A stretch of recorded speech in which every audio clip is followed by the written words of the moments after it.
Georgia has quietly become one of the most important states for sustainable plastics.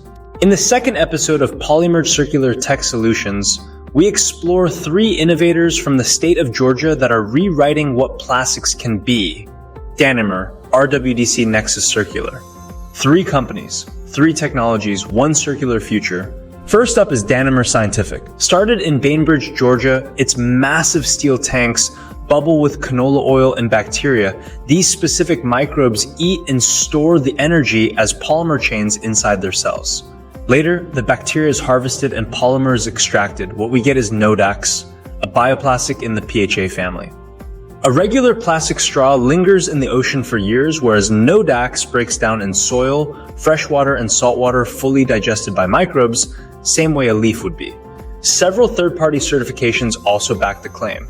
But this is where the story gets interesting. In March 2025, Danimer filed for Chapter 11 bankruptcy. The market for bioplastics had grown slower than the company's burn rate.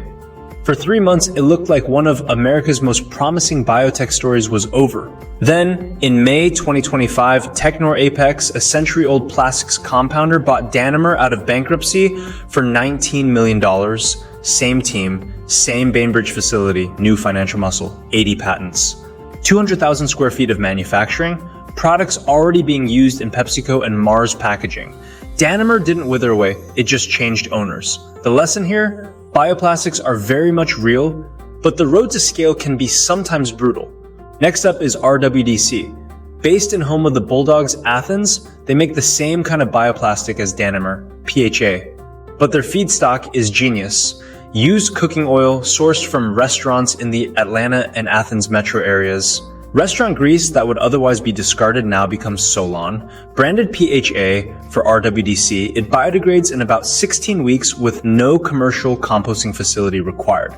This feedstock matters because the biggest critique of bioplastics is that they compete with food crops. Waste oil doesn't. R.W.D.C just gives it a second chemistry. Its breakthrough partnership came in 2021 with Kimberly-Clark, the company behind Huggies, Kleenex, and Scott. They collaborate on biodegradable replacements for fossil-based plastics in personal care products. To support that demand, R.W.D.C further invested on a 400,000 square foot facility in Athens, Clark County, creating 200 jobs. Next, we have Nexus Circular. Based in Atlanta, it implements a fundamentally different philosophy. It does not make new plastic. They rescue old plastic, specifically the kind nothing else can handle. Films, grocery bags, bubble wrap, stretch wrap. The flimsy stuff that jams sorting machines and gets sent straight to the landfill or end up in oceans. Their tool is pyrolysis, heating plastic in a sealed chamber with no oxygen. It's not incineration, nothing burns. The plastic molecules simply break apart back into the oil-like building blocks they started as.